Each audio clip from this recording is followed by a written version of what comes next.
parang inaano ko lang yung sarili ko. Tapos inaano ko lang talaga yung nagpe-pray ko lang talaga na na gumaling talaga siya. Sobrang hirap na maging isang single mother. Financially, lahat ng bagay, naranasan namin nung time na yun na mawala yung bahay namin kasi hindi ko kayang bayaran. Nagpalipat-lipat kami ng tirahan for how many times? 7 times.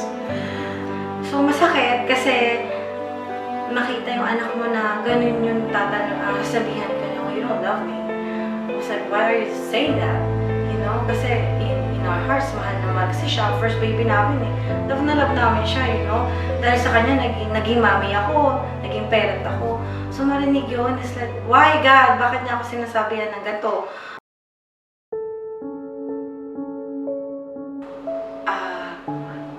Being a mother is hard. It's humble you. You have to face everything. Hindi madali. Kasi pagising sa umaga, gigising si Kiyo, sasabihin gugutom. Mabangon ka. Instead na, antok na antok pa ako, kailangan ko nang bumangon. We wake up so early and then I send the kids to school and then pick them up. But at the same time, I'm working too. So, lagi kang puyat or nalilipasan ako ng gutom. Tapos and then you need to do your chores. I think that's normal sa mom naman eh. Nagagawin mo yun. Pero at the same time, nadidrain ka. Like, aminin natin mga mami, nadidrain tayo because, ang dami nating responsibility na. Muratin ng nanay, maglilinis, after linis, luto, after luto, di ba, maglalaba, magtitiklop, tapos mamaya ba, magsusundo na naman ng bata. After that, sundo, pakainin mo na naman, patulugin, tapos yun, may natira pang mga titiklopin, di ba? Tapos tutuloy mo ulit, hanggang hindi mo, instead na, minsan, inaantok ka, yung parang gusto mong matulog, pero iniisip ko may gagawin ka pa. Mamadali ka, kasi kailangan mong magluto, bago ka pumunta ng work, kailangan mong magluto na naman. Para sa maiiwan ng mga anak mo. Minsan, mainitin yung ulo natin, di ba? Yung sa sobrang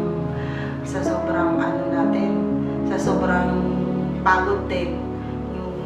Yung the whole day na ganun ang routine mo, minsan, di ba, nagagalit din tayo yung, I'm trying my best naman talaga na maging kalma. Kahit may struggles ang mami, kailangan strong ang mami sa pagpapalaki sa kanila. So when they grow up, they can look back na si mami kaya na to kahit nag-struggle siya na ganito.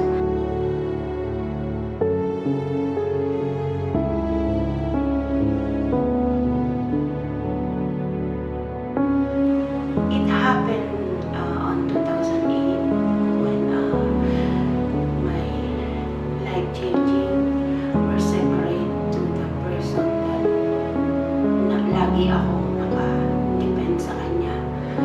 I feel so broken-hearted on that time.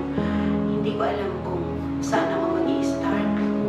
Every time na makita ko yung aking tatlong anak, I cannot hold my tears.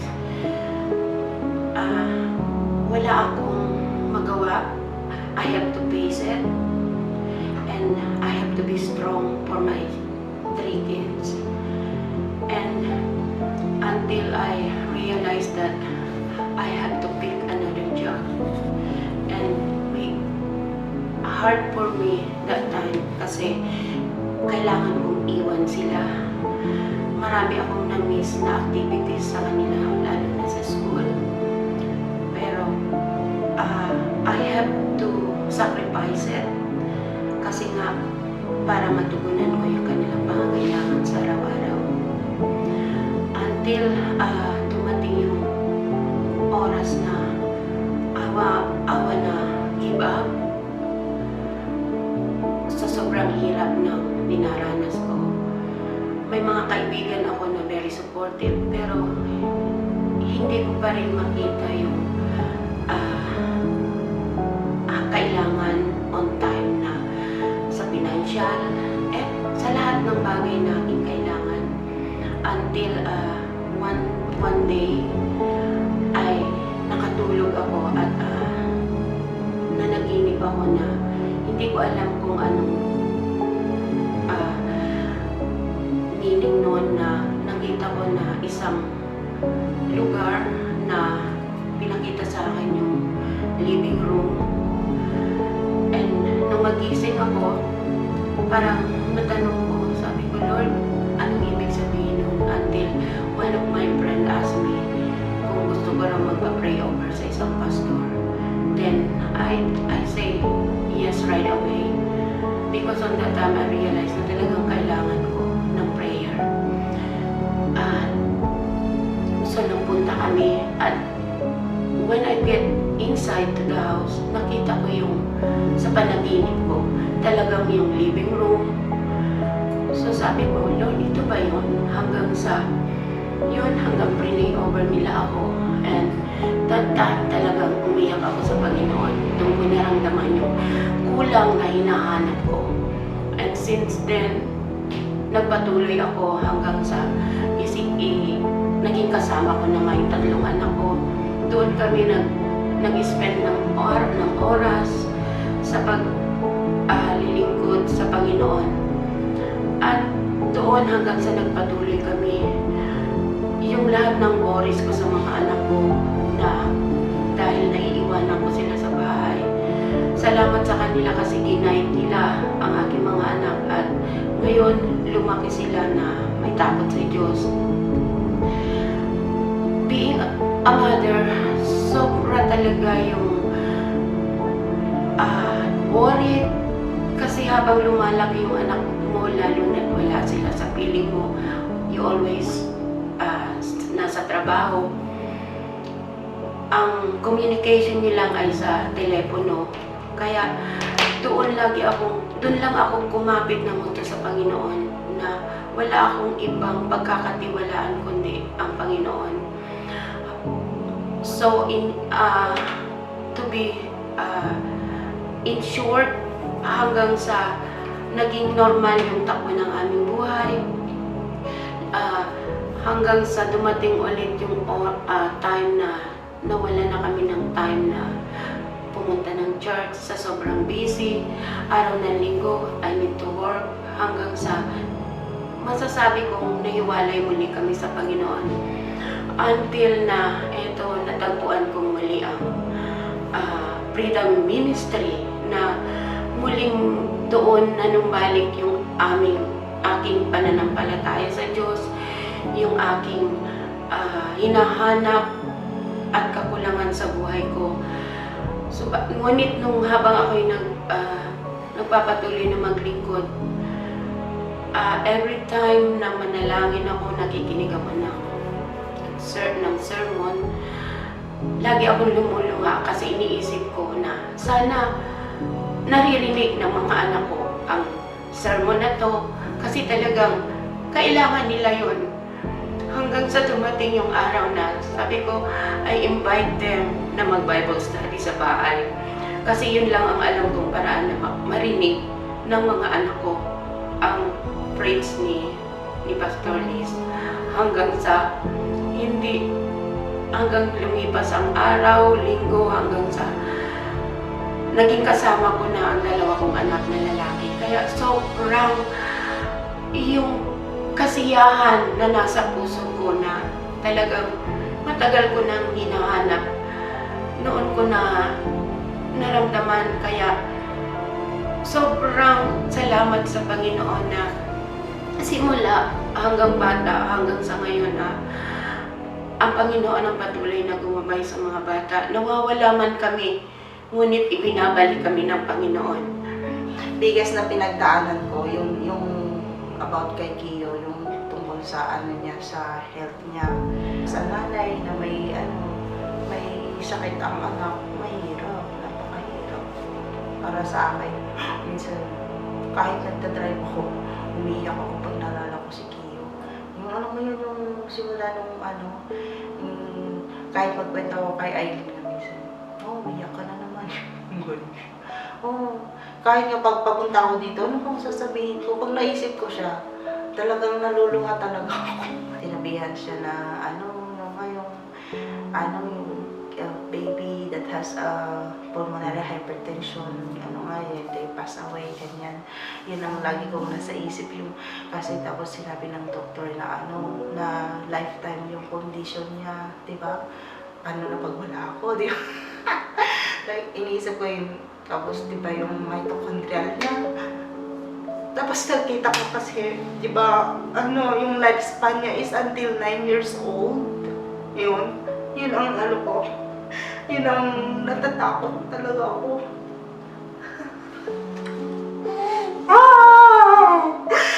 Pero yung di ba nakikita nyo lang din ako na di ba, parang inaano ko lang yung sarili ko.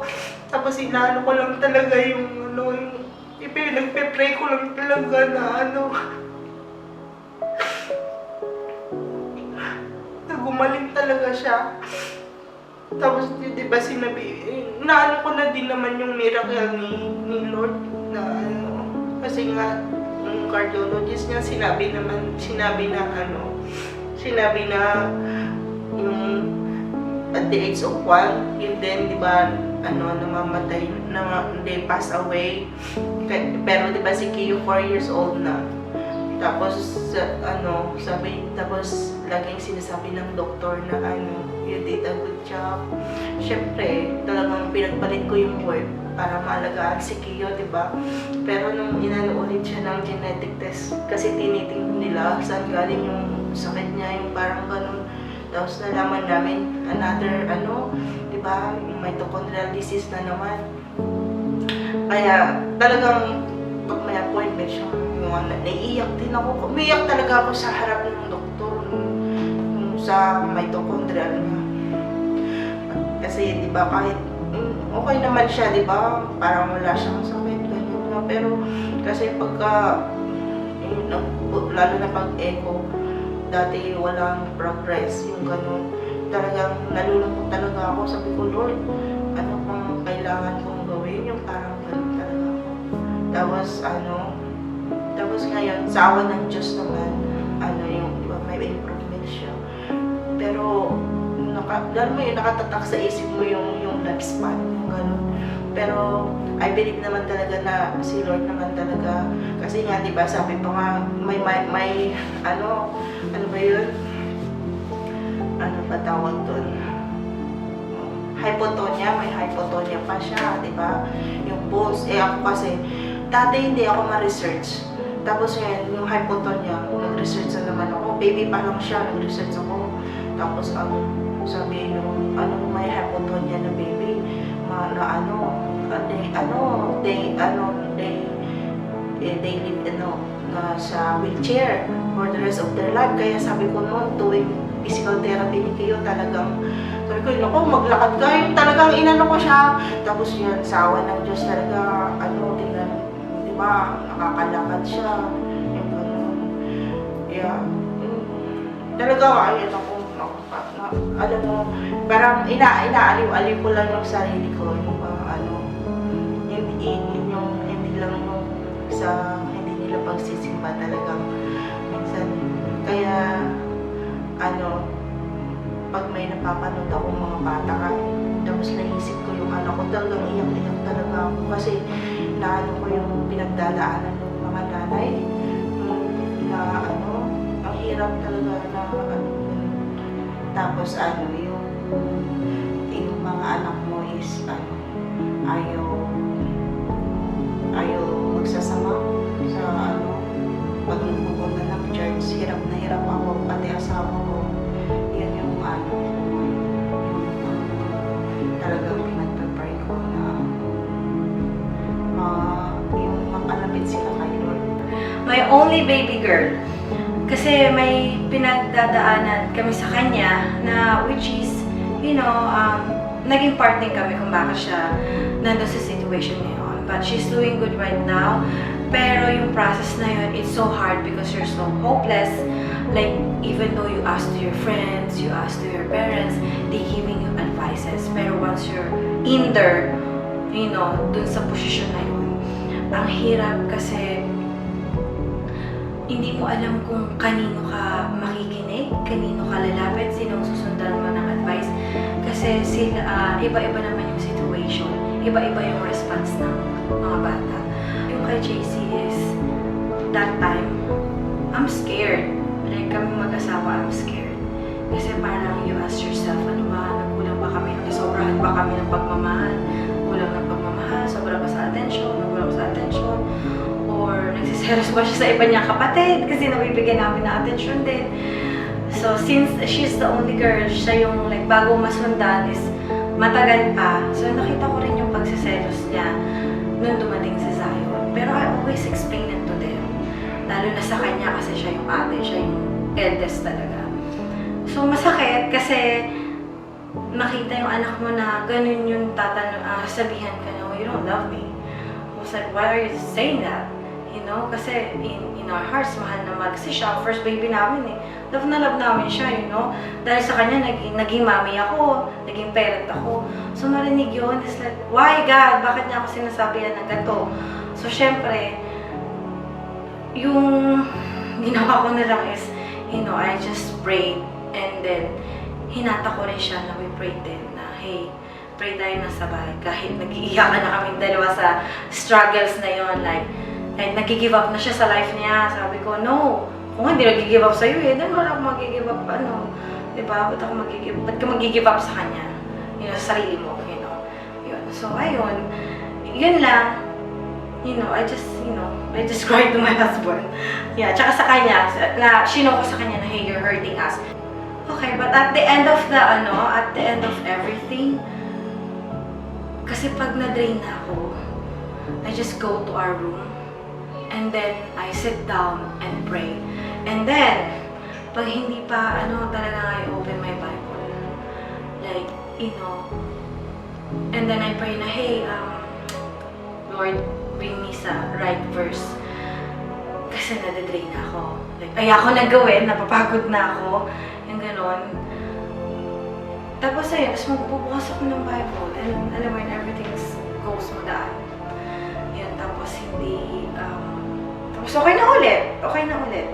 You know, kasi dati, pag naasikaso ko na silang lahat, I'll talk to my husband, oh babe, I wanna go spa, I wanna go do my nails, I wanna do massage. Like, it helps naman talaga, pero at the same time, parang empty ka. Like, paghiga mo at night, like, parang may kulang. So yun, when I start opening the Bible, it's, you feel more complete. Yan, ganon. Yun talaga yung, kasi kung mag-focus ako sa kanila lagi, sa asawa ko, sa mga bata, sa other things, like, you're gonna be drowned. So you really need to open your Bible, listen to worship, or make sure your circle is, nag-guide ka din about, you know, God na ganito, hindi naman kailangan na ma-burn out ka ng sobra to take care of yourself, your family, your kids, your husband. No, dapat magkaroon ka rin ng me time. Pero yung simple me time na ngayon is like, sa akin, basta malakas yung sounds ng worship song, and then nagbabasa ako ng Bible. Kahit hindi matagal, basta nakakapagbasa ako in a day, yan. It's more, fulfilling, tsaka